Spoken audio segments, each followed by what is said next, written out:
d'après Josué 20, 21. Après que tout le pays eut été partagé et que chaque tribu reçut sa part, Josué réunit encore une fois les chefs d'Israël.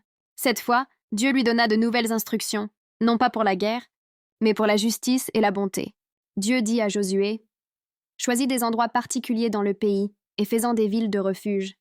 Si quelqu'un blesse accidentellement une autre personne, il pourra essayer d'enfuir dans elle, une de ces villes, pour y être en sécurité jusqu'à ce qu'il soit jugé équitablement. » Josué écouta avec attention. Il savait que Dieu voulait que son peuple vive selon la justice, sans vengeance ni colère. Ainsi, il choisit 6 villes de refuge, bien réparties dans le pays, 3 à l'ouest du Jourdain et 3 à l'est.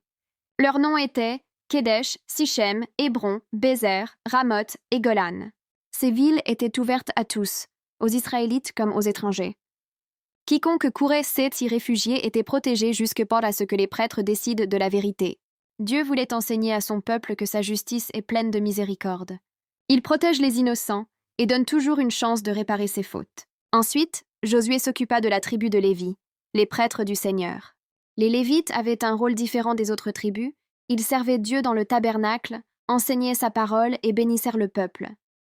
C'est pourquoi Dieu ne leur donna pas une grande région pour eux seuls, mais des villes dispersées dans tout le pays, 48 au total, avec des champs autour pour nourrir leurs troupeaux.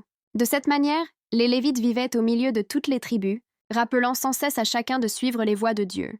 Où que l'on habite, dans les montagnes, les vallées ou les plaines, il y avait toujours un homme de Dieu pour enseigner sa loi et encourager la foi. Quand tout fut accompli, le peuple comprit que toutes les promesses du Seigneur s'étaient réalisées.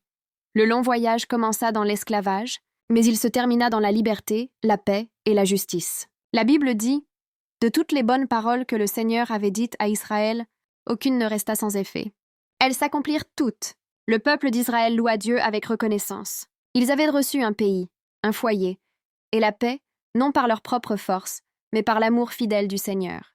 Leçon du jour, les plans de Dieu sont toujours remplis de justice et de miséricorde. Il tient chacune de ses promesses et veut que son peuple vive dans la bonté et la paix.